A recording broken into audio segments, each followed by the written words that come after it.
dipecat dari jabatan pelatih timnas Indonesia, Coach Shin Tae-yong berpamitan dengan para pemain timnas. Lihat tuh, para pemain bertangisan di pelukan STY. Momen harunya nggak kalah sama drama Korea.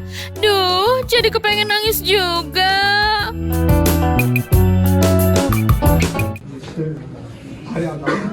Nggak kau bisa bicara harus ngomong apa? Karena sangat bangga sama pemain pemain.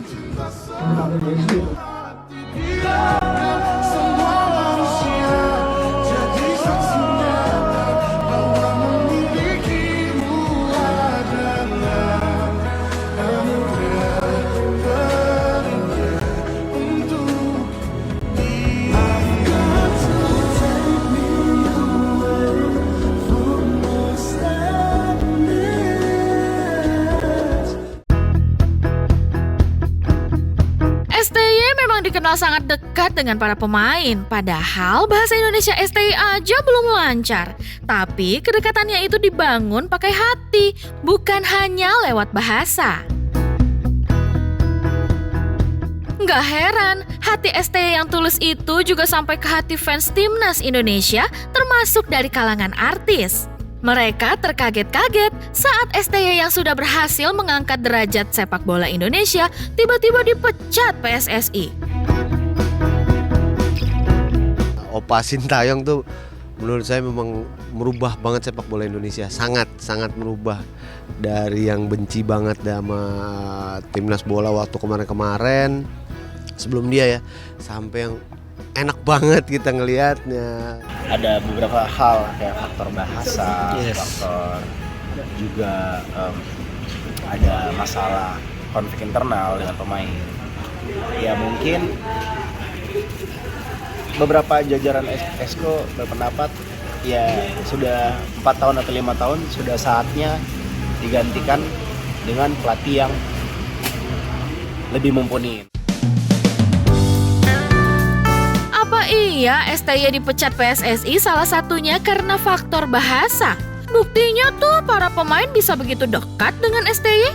Kedekatannya bahkan seperti hubungan ayah dan anak saja.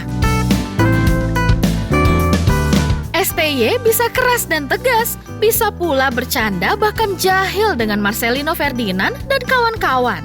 Kejahilan STY udah khas Indonesia banget.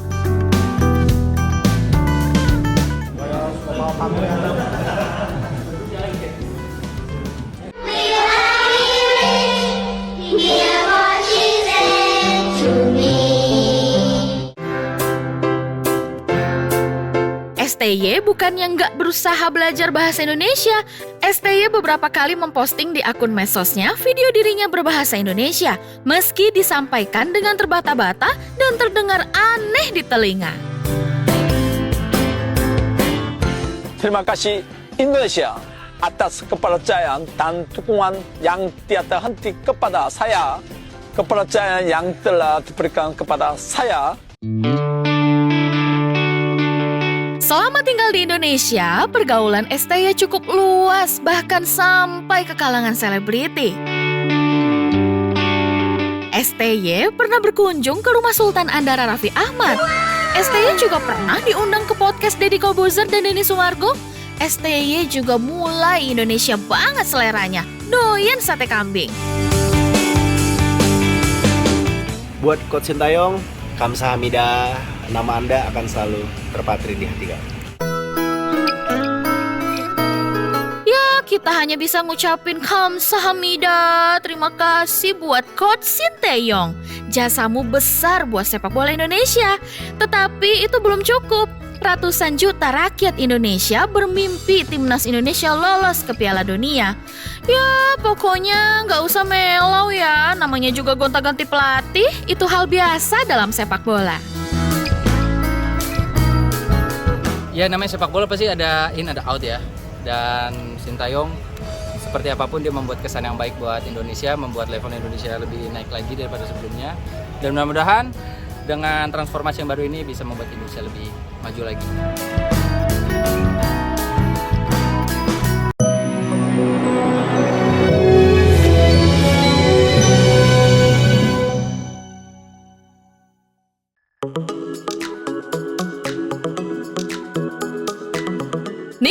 Willy, Besti, pasti masih kenal banget dong sama aktris cantik yang satu ini. Pernah jadi ratu sinetron di era tahun 2000-an. Sekarang istri Indra Priawan ini jadi konten kreator dan motivator parenting jempolan. Kerennya lagi tuh, apa aja yang dikontenin Nikita Willy, endingnya pasti trending semua loh Besti. Yang paling grace banget tuh, pas Nikita Willy melahirkan anak kedua di Amerika Serikat pakai metode waterbirth. Video Nikita Willy lahiran anak kedua lewat persalinan waterbirth trending di platform media sosial berbagi video.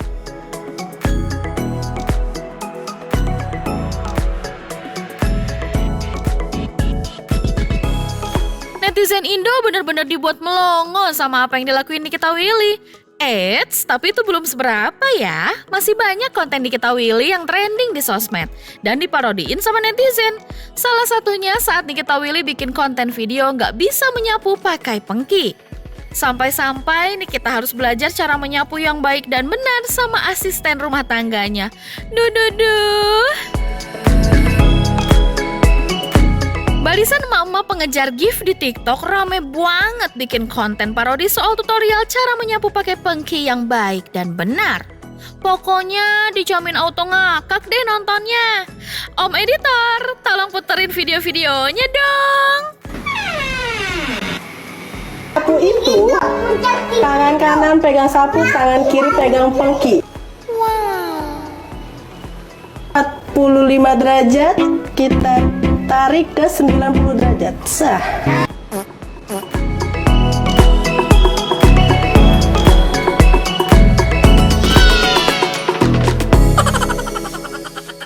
Emang ya, netizen Indo pada kreatif-kreatif kalau bikin video parodi. Selain gak bisa menyapu dengan baik dan benar, Nikita Willy juga ngaku gak tahu caranya menyetrika baju. Pas udah tahu caranya, Nikita bilang kalau nyetrika baju adalah pekerjaan yang menyenangkan. Ternyata setrika itu menyenangkan ya, kayak tenang gitu loh. Mungkin begini yang dimaksud Nikita Willy. Nyetrika itu menyenangkan.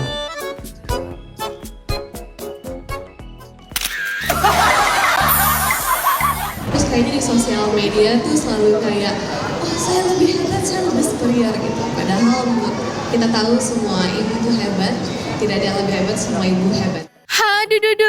Nikita Willy emang the real ratu sinetron yang kayaknya cuman banting setir jadi ratu trending. Gak cuma ngaku gak bisa nyapu dan nyetrika baju, ibu dua anak ini juga ngaku gak tahu cara ngulek cabai pakai cobek. Pantesan aja Nikita Willy sampai manggil chef pribadi ke rumah. Gimana caranya nggak sih? Ya aku bisa sih, dulu aku pernah syuting ngulek. Mbak, ngulek gini bukan sih?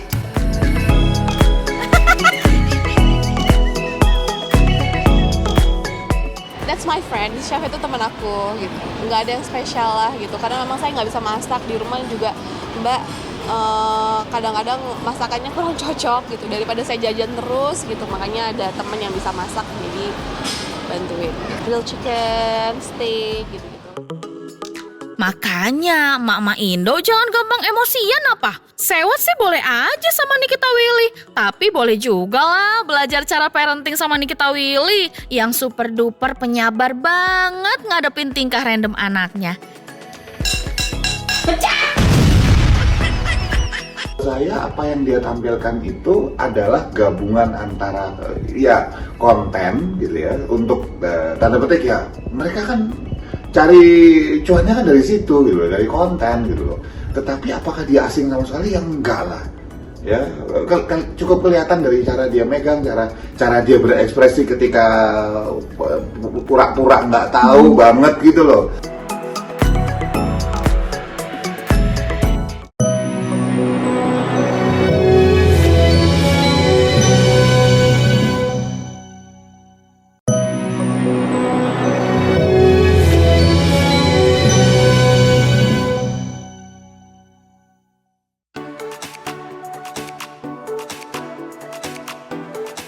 Besti, mahal ini tuh gak ada kelar-kelarnya ya bikin netizen Indo heboh. Abis mutusin hiatus dan pamer baby bump kehamilannya, tiba-tiba mahal ini bikin acara siraman dan pengajian 7 bulanan kehamilan pakai adat Susundaan. Kok semuanya serba satset, mengejutkan dan dadakan. Udah kayak tahu bulat aja nih, digoreng dadakan. Saya mewakili keluarga mengucapkan banyak terima kasih atas doa dan supportnya. Semua tadi sudah dilangsungkan acara selamatan 7 bulan dari Mahalini dan Rizky, yaitu acara 7 bulanan kandungan daripada Mahalini. Story life-nya Mahalini memang plot twist dan full of surprise ya. 27 Desember 2024, nikah ulang di KUA Setiabudi, Jakarta buat dapetin buku nikah resmi. Penghujung 2024, bikin konser perpisahan, katanya mau hiatus alias rehat dari dunia pernyanyian. 4 Januari 2024, publish foto baby bump kehamilannya. 7 Januari 2025 bikin acara pengajian dan siraman 7 bulanan kehamilan. Emang ya si Ikilini ini demen banget sama angka 7. Bikin acara 7 bulanan di tanggal 7 Januari. Saya pengen damai, tentram, mau perempuan, mau laki-laki, kita nikmati, syukuri apapun itu. Jadi manusia itu jangan terlalu banyak kemauan, keinginan, jalani dengan lurus.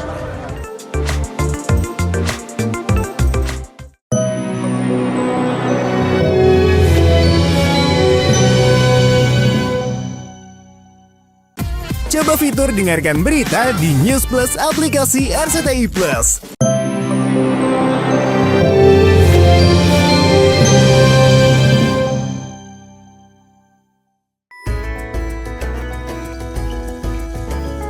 Pemirsa, kabar bahagia datang dari pasangan Rizky Febian dan Mahalini yang baru saja mengumumkan kehamilan anak pertamanya. Menandai rasa syukur atas kehamilan calon anak pertama yang dikandung Mahalini, keduanya menggelar acara tasyakuran 7 bulan kehamilan Mahalini yang diprediksi akan melahirkan anak pertama pada Maret 2025 mendatang. Tampak ayah Rizky Febian Sule dan ayah Mahalini hadir mendampingi keduanya dalam acara syukuran tersebut.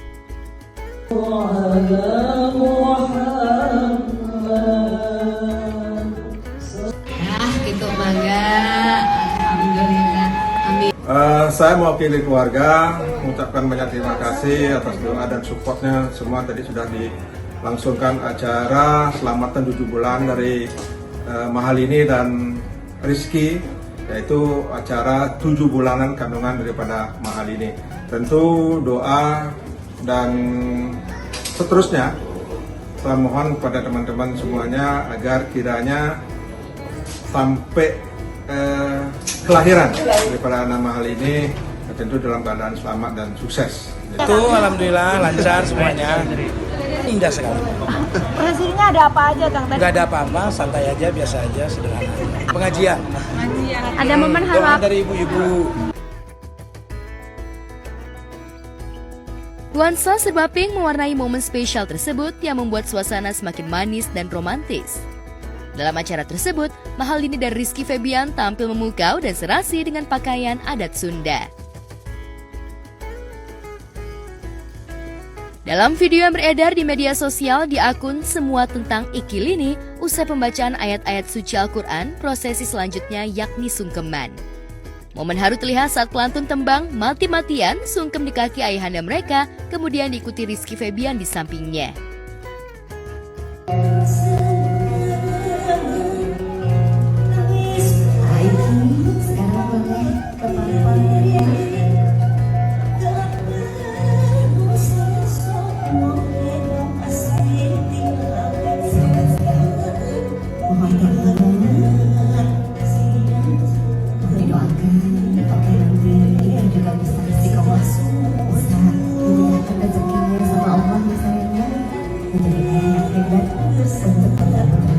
Biasa aja, kita bahagia.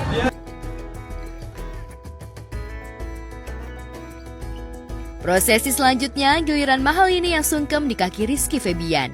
Peristiwa ini menandai bakti sang istri kepada suami sebagai imam keluarga.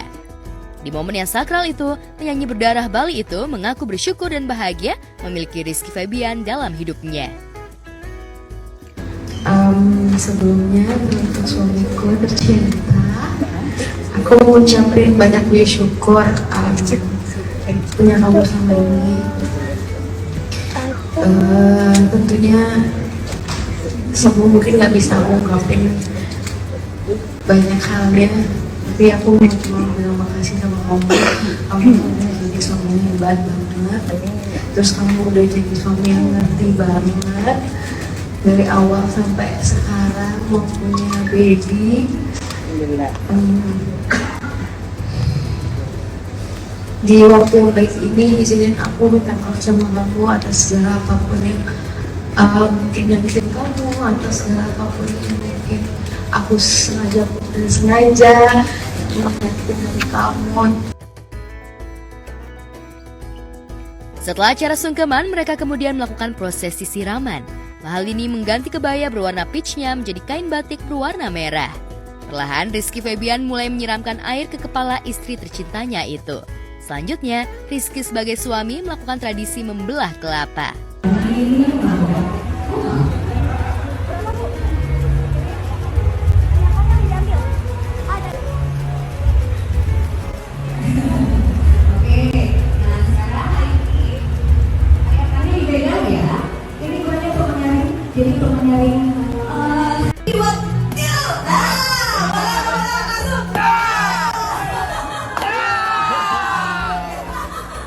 Apa-apa, saya pengen bahagia, saya pengen damai, tentram, mau perempuan, mau laki-laki, kita nikmati, syukuri apapun itu. Jadi manusia itu jangan terlalu banyak kemauan, keinginan, jalani dengan lurus. Mewakili keluarga, ayah Mahalini menyampaikan ucapan terima kasih atas doa dan supportnya di acara tasyakuran 7 bulan kehamilan Mahalini. Ia juga meminta doa agar proses kelahiran putrinya nanti diberi keselamatan untuk ibu dan bayinya. Angka jadi tidak membeda-bedakan. 1, 2, 3. Udah? Coba lihat. Aiki boleh kasih yang ke Aiki. Sekali lagi mohon doanya sehingga kita juga diberikan keselamatan semuanya. Terima kasih. Doa dari semua. Lini sekarang udah menjadi istri, jangan dia udah tahu kok semuanya, anak-anak tuh udah tahu lah apa yang mereka lakukan pasti udah tahu lah. Apalagi zaman sekarang searching YouTube, jadi anak yang baik seperti apa, jadi orang tua yang baik seperti apa, cara menghormati orang tua seperti apa, mereka udah tahu semuanya, jadi nggak perlu jangan. Itu Iki nggak dewasa dong, biarkan Iki yang berpikir. Toh saya dulu waktu melahirkan cari nama buat Iki, saya nggak minta nyumbang ke Iki. Ya. Jadi biarkanlah Iki tumbuh dengan dewasa, dia sekarang menjadi bapak, jadi orang tua yang bertanggung jawab lah, intinya itu. Sebelum menggelar acara tasyakuran 7 bulan kehamilan, Rizky Febian dan Mahalini mengumumkan kehamilan anak pertamanya kepada publik pada 4 Januari 2024 melalui Instagram pribadinya. Unggahan tersebut serta-merta membuat warganet terkejut dengan kabar bahagia tersebut.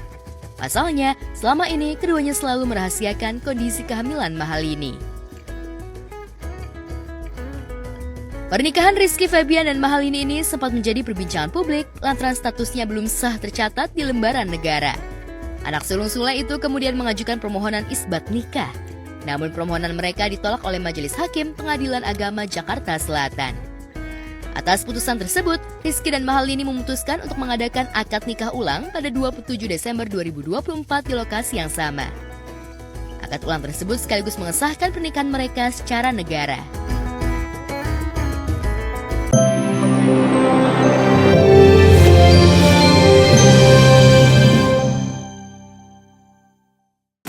Coba fitur dengarkan berita di News Plus aplikasi RCTI Plus.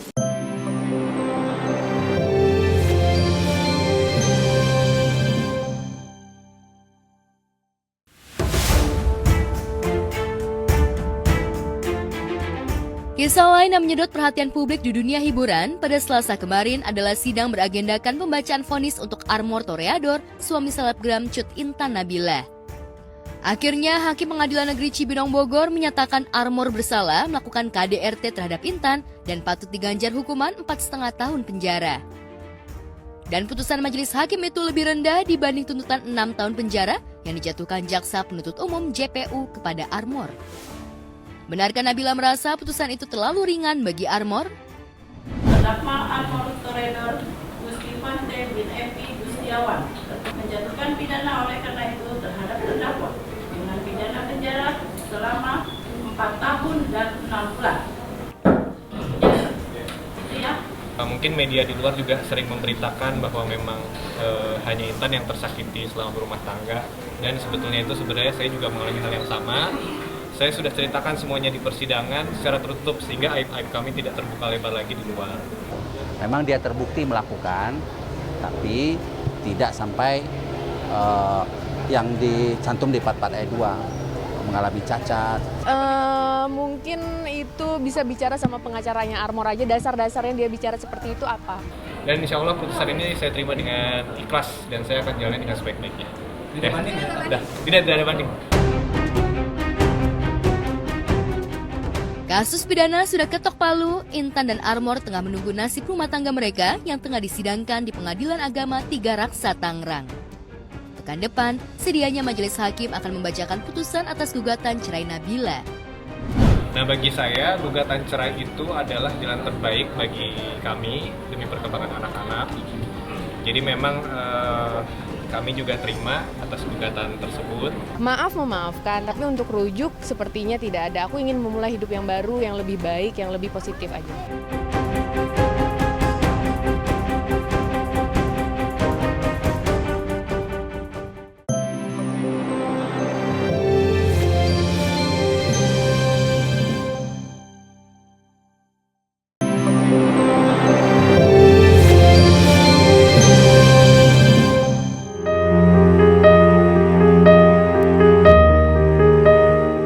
Duka tengah menyelimuti aktor sekaligus YouTuber Baim Wong. Sang ayah, Johnny Wong, yang paling ia hormati dan sayangi meninggal dunia pada Selasa 7 Januari dini hari kemarin.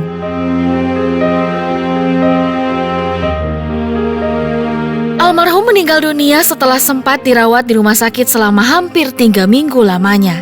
Hebatnya, meski hatinya begitu pedih karena kehilangan sang ayah, Baim tetap mampu tersenyum pada orang banyak dan juga awak media, Besti. Minta doanya aja, supaya teman-teman, Mama juga. Sekarang kan udah gak ada rumah, keluarga. Mendengar berita duka itu tadi, subuh, almarhum itu meninggal pada pukul 4:02 itu ya, kalau salah. Kondisi Mas Baim ya tentunya lagi sedang sangat berduka ya. Tapi tadi sempat diceritakan bahwa selama ini almarhum kan mungkin mungkin banyak pikiran atau apa gitu, sehingga mungkin kurang banyak tersenyum. Tapi di hari terakhirnya Baimnya happy karena ayahnya tersenyum gitu. Jadi di sisi lain sedih tapi Baim juga happy. Mungkin dia berharap bahwa ini tanda yang baik gitu.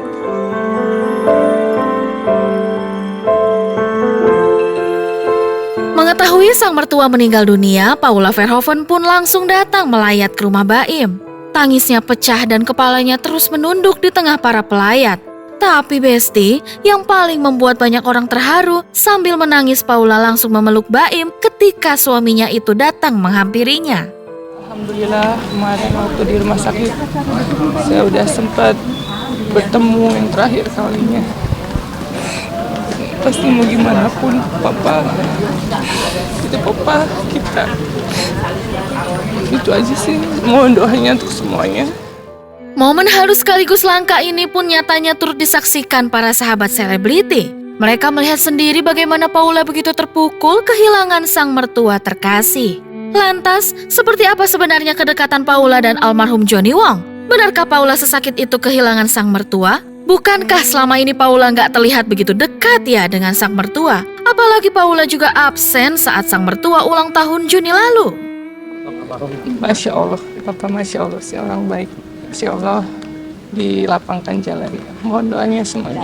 Paula sedih banget, nangis, ya shock lah semuanya. Tapi Paula seneng sempat ketemu sama Om Joni ketika beliau masih hidup, sempat tengokin ke rumah sakit juga katanya. Jadi Paula ya aku kasih support lah, dua-duanya kan temen ya, Paula teman, Baim teman, jadi ya aku support dua-duanya. Terus ketemu anak-anaknya mereka juga tadi. Pasti, karena kan biar bagaimanapun tetap sebagai orang tuanya juga ya.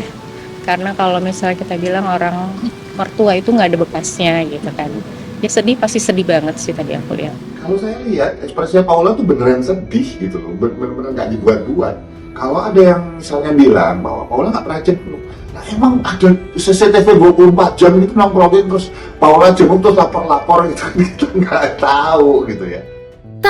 Tapi, bukan hanya Paula yang punya kenangan manis dengan sang mertua. Raffi Ahmad dan Caca Frederica yang merupakan sahabat Baim bahkan punya juga memori indah yang gak akan bisa mereka lupakan bersama almarhum. Kalau kenangan banyak, karena dulu waktu pertama kali berkarir itu kan aku sama Baim barengan, terus waktu dulu masih sering ke rumahnya Baim yang di Menteng, sama almarhum papa aku juga. Historical juga keluarga papa aku tuh, kakaknya papa aku dulu ada yang dekat juga sama bapaknya Baim, jadi kita nggak jauh-jauh circle-nya orang tuanya gitu. Ya banyak lah kenangannya sih, dan alhamdulillah kemarin sempat bisa ketemu langsung satu waktu pas papanya masih terbaring di rumah sakit. Aku dikasih kabar sama Baim, sempat ketemu, waktu itu sempat foto bareng. Terus aku bilang semangat Om, semangat. Ingat banget dari zaman dulu adalah makanan kesukaannya Om Joni itu makan steak pakai nasi. Jadi ada namanya steak Johnny Wong, itu tuh udah aku tuh udah tahu itu dari zaman SMP, SMA deh, itu sampai Baim kayak, "Kok lo tahu sih bokap suka makannya itu?" gitu. Ya iya tahu lah, makanya kan sampai ada nasi. Biasanya kan orang kalau makan steak pakai french fries atau pakai mashed potato, ini pakai nasi. Nah itu kan karena Om Joni gitu loh. Jadi ya Masya Allah itu yang selalu diingat, dan Om Joni orang yang baik, suka senyum gitu. Jadi ya doain aja buat Baim dan keluarganya.